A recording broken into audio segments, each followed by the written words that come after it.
you're gonna call them out. I did the Billboard Awards once, and I refused to lip sync, and it was a huge mistake. Oh, really? Why? Yeah, because there's like this little delay, and because I thought it was just. Can I say I thought it was gay without offending my homos?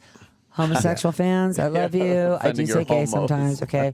I thought it was just lame, and we actually sounded worse. Because they weren't doing accu-tuning back then and whatever. And I think Kid Rock said something on the Billboard Awards about people that lip sync. But he's got to lip sync. We all lip sync now. Yeah. On those shows. You have to, or you sound like shit. Oh, man. That's But kind why does it sound like shit? Why can't they get that I sound, don't do a know, sound check because, earlier in the day? Yeah. I don't know.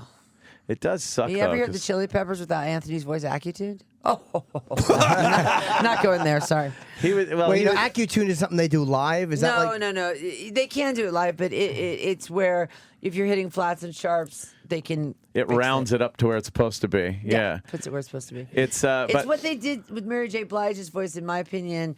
Mary J. Blige had this fantastic, phenomenal, soulful, wounded, great voice, and lately, what I hear is really accu-tuned, and it's like Barbie. It's like, where are you?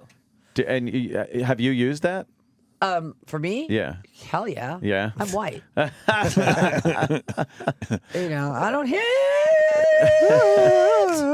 You like the Those way notes. You're not going to do that, but the live shows you do, it's all real. You don't use any of that Yeah, of stuff. course. But Anthony Kiedis doesn't sound great live, huh?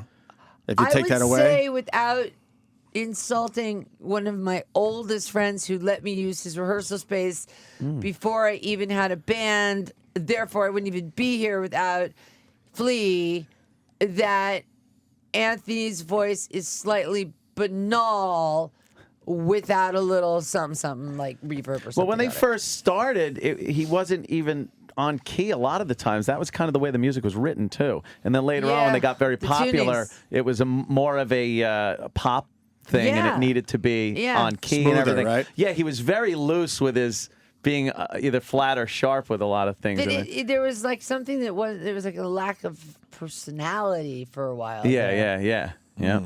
And when you're in say studios, that. you hear people's voices naked, which, I mean, you hear your own voice naked, it's embarrassing enough. But when you're hearing other people's voices naked, it's like taking a look at them showering. Yeah. I think that's why you So can it's never... kind of like tattling on it isn't really cool. You can never really get the impact of what people are going to hear So what I just on did a wasn't record. very cool. No. You can't really tell what people are going to hear on a record because you hear it as you're singing it and you hear just bare through the cans. And every time you listen to that song, even through when they're processing it, Unless you're in love with yourself. you can't. Well, yeah, but who is? I am. Are you really? Yeah. Well, when you I hear am in yourself love with back, does it myself. usually sound better or worse than you first thought it was going to sound? Like if you listen back to a tape, it's like, wow, I thought I was Better. worse. Oh, it sounds Yeah. better than you thought. Yeah. Sounds Yeah. fantastic. I think I'm hot. I'm sorry.